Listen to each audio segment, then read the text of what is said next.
Tally Prime series के अगले video में आपका स्वागत है। आप सभी को इस वीडियो में कंपनी क्रिएशन के बारे में बताया जाएगा और सबसे पहले हम आपको बताना चाहेंगे कि कंपनी होती क्या है टेली प्राइम के अंदर।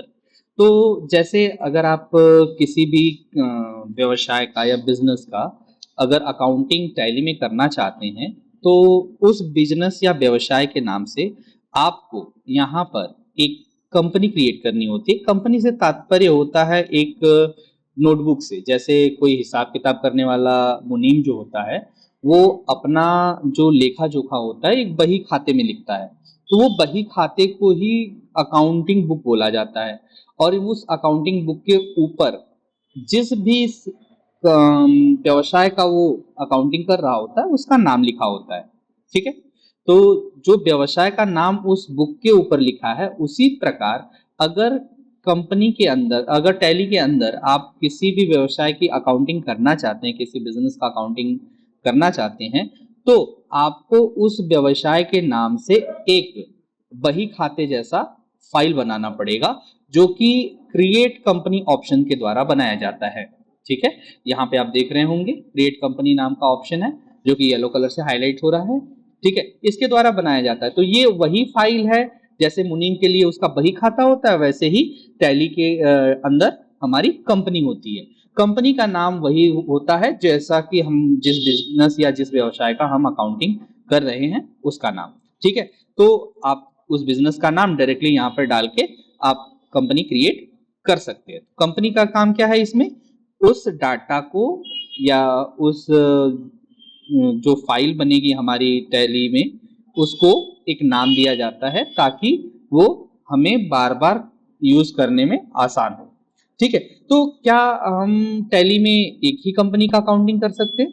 नहीं, ऐसा नहीं है। आप टैली के अंदर एक कंप्यूटर पर आप एक से अधिक कंपनियों की अकाउंटिंग कर सकते हैं, यानी एक से अधिक व्यवसायों की अकाउंटिंग कर सकते हैं। इसीलिए तो हमें हर एक कंपनी का नाम वगैरह बनाना पड़ता है ताकि आप हर एक कंपनी को अलग अलग पहचान पाएं। ठीक है, तो डाटा को अगर हमें अलग अलग पहचानना है या हर कंपनी को अलग अलग पहचानना है, हर व्यवसाय को अलग अलग अकाउंटिंग करनी होती है, तो इसके लिए हम सारे फाइल्स को अलग अलग बनाते हैं।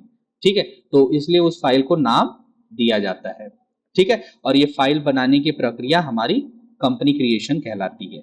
ठीक है, अगर सीधे सीधे शब्दों में कहें तो टैली के अंदर किसी व्यवसाय के अकाउंटिंग प्रोसेस को जहां पर सेव किया जाता है, जिस फाइल में सेव किया जाता है, उस फाइल को बनाने की प्रक्रिया कंपनी क्रिएशन कहलाती है। ठीक है, तो चलिए शुरू करते हैं कैसे कंपनी को क्रिएट किया जाता है।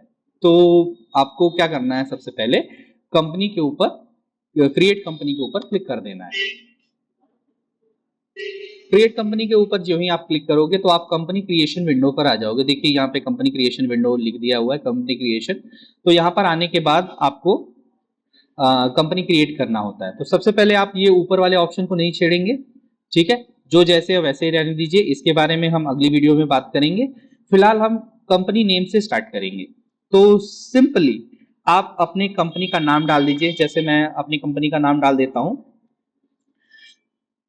Trial company.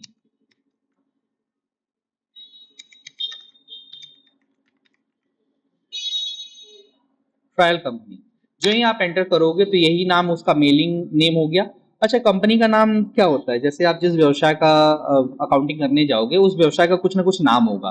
ठीक है, तो वही कंपनी नेम में डाला जाता है। और मेलिंग नेम क्या होता है? मेलिंग नेम देखिए, जो आप इनवॉइस बनाओगे उस कंपनी का, जो भी उसका लीगल डॉक्यूमेंट होगा कंपनी का, उस पर जो उसका नाम होता है वही उसका मेलिंग नेम होता है या उससे वार्तालाप करने का नाम होता है। अब यहाँ पर दो ऑप्शन क्यों दिया गया है?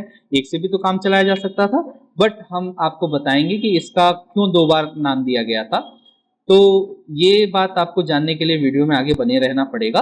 अगली वीडियो में जब हम इसको चेंजेस इसमें करेंगे तब हम आपको बताएंगे कि क्यों ये दो नाम दिए गए हैं। हाल फिलहाल में इस वीडियो में हम कोशिश करेंगे ये बात कंप्लीट करने की कि आप कैसे एक सॉरी कैसे आप ये कंपनी क्रिएट कर पाते हो। ठीक है, तो सबसे पहले काम क्या करना होता है, कंपनी नेम डालना होता है, उसके बाद मेलिंग नेम डालना होता है। मेलिंग नेम डालने के बाद कंपनी का एड्रेस लिखना होता है। तो जैसे मैंने एड्रेस लिख दिया,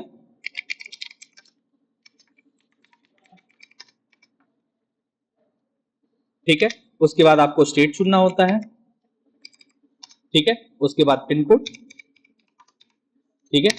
उसके बाद आपको क्या चुनना होता है, टेलीफोन नंबर अगर अवेलेबल है तो वो डालिए, नहीं तो आप फैक्स मोबाइल नंबर डाल दीजिए। जैसे हमारा यहाँ का जो नंबर है वो हम डाल देते हैं, ठीक है। उसके बाद हम फैक्स नंबर डालते हैं, फिर आपका ईमेल डाल देते हैं,